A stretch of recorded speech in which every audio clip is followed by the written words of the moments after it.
మీ ఏం IT AI job అయితే join next it challenge. Job తెచ్చుకోండి, 5 లక్షలు తీసుకోండి.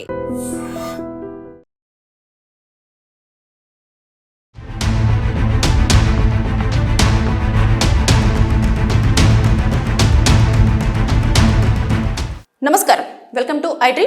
నేను మీ సంగీత. బెంగళూరు నుంచి వారణాసికి వెళ్ళే ఎయిర్ ఇండియా విమానం అనేది 1 గంట పాటు హైజాక్ అవ్వడం జరిగింది. ఒక్కసారి మనం ఈ విషయం మీద డిస్కషన్ చేసుకుంటే, ఎప్పుడైతే ఆ ఫ్లైట్ బోర్డింగ్ పాస్ తీసేసుకొని ప్రయాణికులందరూ కూడా ఒక 42 నుంచి 45 మందికి వరకు కూడా అందులో ప్రయాణం చేస్తూ ఉన్నారు.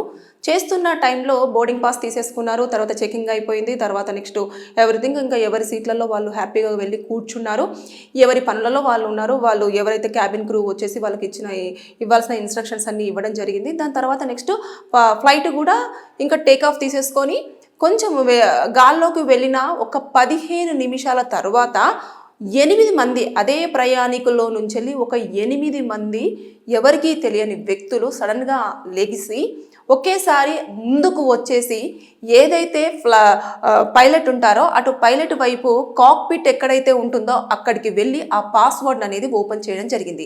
క్యాబిన్ క్రూ కూడా సరిగ్గా వారిని పట్టించుకోలేదు. దాంతోపాటు వారు ఆగండి అని చెప్పినా కూడా వినిపించుకోకుండా వాళ్ళు 8 మంది కూడా సడన్గా ఇక్కడ కొంతమంది ప్రయాణికుల దగ్గర నిల్చుంటాయి, ఒక 3 నుంచి 4 వరకేమో ఆ కాక్పిట్ వరకు కూడా వెళ్ళడం జరిగింది.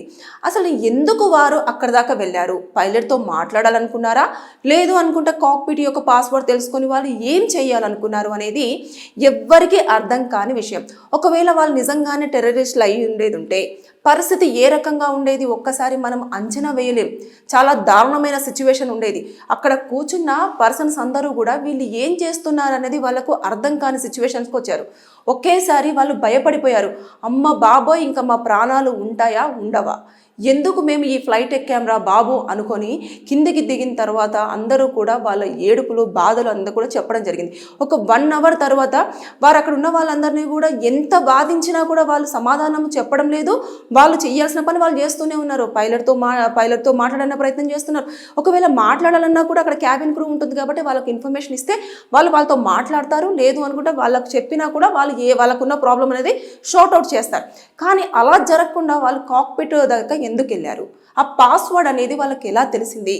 ఎవరు చెప్పారు? ఏదైతే పర్టికులర్ ఎయిర్ ఇండియాకు సంబంధించిన ఆ ఫ్లైట్లో ఉన్న కాక్పిట్ యొక్క పాస్వర్డ్ ఎలా తెలిసింది అనేది ఒక క్వశ్చన్. ఎవరైనా అధికారులు ఎవరైనా హెల్ప్ చేశారా? లేదు అనుకుంటే అదే ఫ్లైట్లో ఉన్న క్యాబిన్ క్రూ కానివ్వండి, లేదంటే పైలట్ ప్లస్ తర్వాత కో పైలట్ ఇద్దరు ఉంటారు కాబట్టి వారు ఏమైనా అతనికి ఆ టీంకి ఏమైనా హెల్ప్ చేశారా 8 మందికి అనేది చాలా వరకు ఇప్పుడు అధికారులు ఇటు సెంట్రల్ గవర్నమెంట్ కానివ్వండి, స్టేట్ గవర్నమెంట్ కానివ్వండి, వాళ్ళ మైండ్లలో ఉన్న పెద్ద క్వశ్చన్ అన్నట్టు. ఎవరు ఈ అన్నోన్ పర్సన్స్ ఎవరు అనేది మొత్తం అక్కడికైతే మొత్తం సేఫ్గా అయితే వాళ్ళు ఫ్లైట్ వారణాసికి చేరుకోవడం జరిగింది. చేరుకున్న వెంటనే ఇమీడియట్గా ఇన్ఫర్మేషన్ వెళ్ళింది. అక్కడ సెంట్రల్ ఇండస్ట్రియల్ సెక్యూరిటీ ఫోర్స్ వాళ్ళు కూడా ఆ 8 మందిని వారి అదుపులోకి తీసుకొని ఇన్వెస్టిగేషన్ చేస్తున్నారు. వాళ్ళు ఎక్కడి నుంచి వచ్చారు ఏంటి, ఒకవేళ టెర్రరిస్టులు అయితే పాకిస్తాన్తో ఏమైనా సంబంధాలు ఉన్నాయా? ఎందుకంటే మనం రీసెంట్గానే సింధూర్ అనేది ఆపరేషన్ ఒకటి చేశాం కాబట్టి వారికి ఇంకా మన ఇండియా మీద చాలా వరకు కోపం ఉంది. వాళ్ళు ఎలాగైనా సరే మన దానిపైన ఏదో ఒక దాడి చేయాలన్న ఉద్దేశంతోనే ఉన్నారు. కాబట్టి ఇలాంటివి ఏమన్నా మెల్లిమెల్లిగా మన ఇండియాలోకి వాళ్ళు వచ్చేలాగా ఇవన్నీ చేస్తున్నారా? మన దేశంలోకి వచ్చిన తర్వాత వారు అన్నీ కూడా ఎక్కడ ఏమున్నాయని తెలుసుకొని వారికి ఏమైనా ఇన్ఫర్మేషన్ ఇస్తున్నారా? ఇవన్నీ కూడా ఇప్పుడు చాలా క్వశ్చన్స్కి ఆన్సర్స్ అనేది వెతుకుతూ ఉన్నారు. ఏదేమైనా సరే కానీ ఒక పెద్ద ప్రమాదం నుంచి మన ఎయిర్ ఇండియా ఫ్లైట్లో ఉన్న ప్రయాణికులు అయితే తప్పించుకోవడం అనేది జరిగింది. వారి ప్రాణాలు కూడా సురక్షితంగానే ఉండడం జరిగింది. అయితే మనం ఇవన్నీ ఒక్కసారి మాట్లాడుకుంటే 1991 అనుకుంటాను, అప్పుడు కూడా జార్ఖండ్ నుంచి ఢిల్లీకి వెళ్తున్న ఫ్లైట్ని హైజాక్ చేయడం జరిగింది. అయితే పాకిస్తాన్ వాళ్ళు అప్పుడు పోలీసులు కూడా అదుపులోకి తీసుకున్నారు. చాలా వరకు జరిగింది. వాళ్ళు కొన్ని డిమాండ్స్ పెట్టారు, దానికంతా కూడా అదే అప్పుడు జరిగింది. ఇలా మనం చూసేసుకుంటే రీసెంట్గా కూడా మన ఇవన్నీ వైజాగ్ నుంచి విజయవాడకు వెళ్తుందైనా, లేకపోతే మొన్న ఢిల్లీ నుంచి శ్రీలంకకు వెళ్తుందైనా, ఇలాంటివి మనం చూస్తూ ఉంటే అసలు ఎయిర్ ఇండియాకి సంబంధించిన ఫ్లైట్లోనే ఇలాంటివన్నీ ఎందుకు చోటు చేసుకుంటున్నాయి, ఎందుకోసమని సెక్యూరిటీ సరిగ్గా ఉంచలేకపోతున్నారు, ఎందుకని ఫ్లైట్లలో ఇలాంటివి జరిగే అవకాశాలకు ఎక్కువగా స్కోప్ ఉంటుంది అనేది ఎవరికి కూడా అర్థం కాలేదు. సెక్యూరిటీ సరిగ్గా పెంచట్లేదా, లేకపోతే నెగ్లిజెన్సీ ఎక్కువగా ఉందా అనే దానిపైన కూడా ఇప్పుడు అధికారులు ఎవరైతే వారిని అదుపులోకి తీసుకున్నారో వాళ్ళందరూ కూడా మాట్లాడే ప్రయత్నం చేస్తారు. కంపల్సరీగా దీనికి సంబంధించిన ఇన్ఫర్మేషన్ అంతా తీసుకోవడం ఉంటుంది.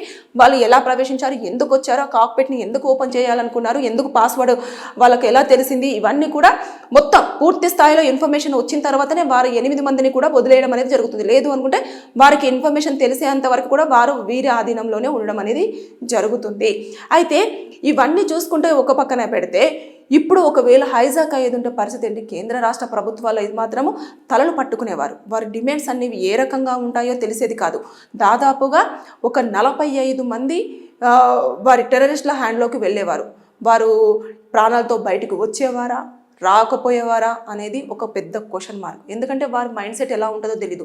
వారు చెప్పిన డిమాండ్స్కి ఒప్పుకోకపోలేదు, గవర్నమెంట్ ఒప్పుకోలేదా, ఇమీడియట్గా వాళ్ళని నిర్దాక్షిణంగా కాల్చి చంపేస్తూనే ఉంటారు. ఇంకా ఫ్లైట్ అది గాల్లో ఉంటుంది. అక్కడి నుంచి వెళ్ళి వీళ్ళకి వాళ్ళు ప్రత్యేకంగా కొన్ని టెక్నికల్గా వాళ్ళకు కావాల్సిన వాళ్ళ ఇన్ఫర్మేషన్ అంతా కూడా వాళ్ళకు టెక్నికల్గా పంపించడం కోసం వాళ్ళు కొన్ని ఎక్విప్మెంట్స్ అన్నీ కూడా ముందుగానే క్యారీ చేస్తూ ఉంటారు.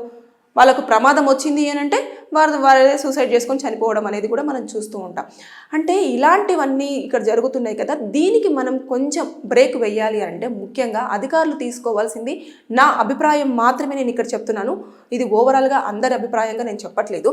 ముందుగా ఎప్పుడైతే ఒక ప్రయాణికుడు ఒక బోర్డింగ్ పాస్ తీసేసుకొని వస్తున్నప్పుడు అతనికి సంబంధించిన డీటెయిల్స్ అన్నీ కూడా ఉంటాయి కదా, పాస్పోర్ట్ వచ్చినప్పుడే మనకు ఎంక్వైరీ అనేది జరగడం జరుగుతుంది. ఆధార్ కార్డ్ లింకప్ అయి ఉంటుంది, అడ్రస్ లింకప్ అయి ఉంటుంది, ఇవన్నీ ఉంటాయి. కాబట్టి ఆ ఆధార్ కార్డ్ని అక్కడ కూడా చెక్ చేయాల్సి ఉంటుంది. అంటే వాళ్ళు పాస్పోర్ట్ తీసుకున్నప్పుడు వాళ్ళు ఏదన్నా కేసులలో ఇన్వాల్వ్ అయి ఉండకపోవచ్చు, కానీ దాని తర్వాత ఏమైనా ఇన్వాల్వ్ అయి ఉన్నారా లేదా, వారి మీద ఏమైనా క్రిమినల్ కేసెస్ ఉన్నాయా, లేదంటే పిటి కేసులు ఉన్నాయా, లేదంటే ఏమైనా సంథింగ్ పోలీస్ స్టేషన్లో ఏమైనా కేసులు ఫైల్ అయి ఉన్నాయా అనేది ఒకసారి ఎంక్వైరీ చేయాలి. తర్వాత వీళ్ళు ఏ స్టేట్కి సంబంధించిన వాళ్ళు, లేదంటే ఏ కంట్రీకి సంబంధించిన వారు అనేది కూడా మనం తెలుసుకునే ప్రయత్నం చేస్తే అన్ని రకాలుగా బాగుంటుంది. ఇప్పుడు అన్నోన్ పర్సన్స్ ఎవరైనా సరే ఫ్లైట్ ఎక్కుతారు, వాళ్ళకు వెళ్ళాల్సిన డెస్టినీకి వెళ్తూ ఉంటారు. కాబట్టి ఇలాంటి జరుగుతున్నాయి. ముఖ్యంగా ఎయిర్ ఇండియా ఫ్లైట్లలోనే ఇలాంటివన్నీ ఎక్కువ చోటు చేసుకుంటున్నాయి. అహ్మదాబాద్ సంఘటన ఇంకా మర్చిపోనే లేదు. అది ఏదో కొన్ని కారణాల వల్ల టెక్నికల్ ఇష్యూ వల్ల జరిగింది. కాబట్టి అయినా అప్పటికైనా కూడా మనం దాదాపు 260 మంది దాకా మనం ప్రాణాలు కోల్పోయారు, సజీవ దహనం అయ్యారు. అది ఎవరి హ్యాండ్లో లేదు, ఎవరి ప్రలోభం వల్ల కూడా జరగలేదు, అది టెక్నికల్గా జరిగింది. కాబట్టి దాని మీద సుప్రీంకోర్టులో కూడా ఇప్పటికి ఇంకా కేసు జరుగుతూనే ఉంది. అది ఆర్గ్యుమెంట్స్ రన్ అవుతూనే ఉన్నాయి. ఫైనల్గా అది జడ్జిమెంట్ వచ్చేంత వరకు కూడా మనం ఇప్పుడు దాని మీద మాట్లాడలేని పరిస్థితి.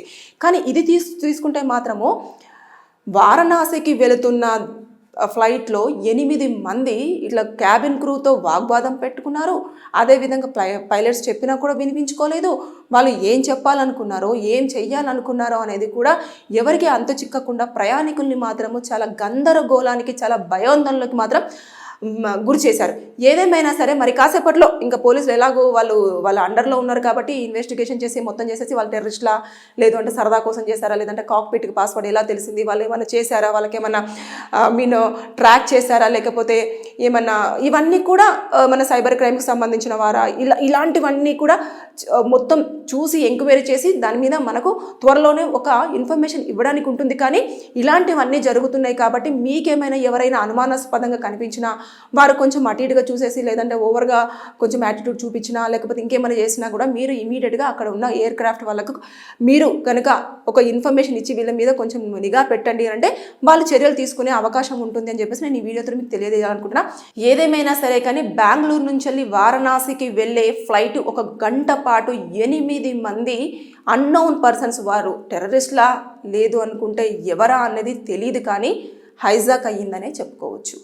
అంటే వాళ్ళ ఆ ఫ్లైట్ని మొత్తం వారి అండర్లోకి తీసేసుకొని అక్కడ మొత్తం వాళ్ళే హల్చల్ చేసి ప్రయాణికుల్ని చాలా భయాందోళనకు గురి చేశారు.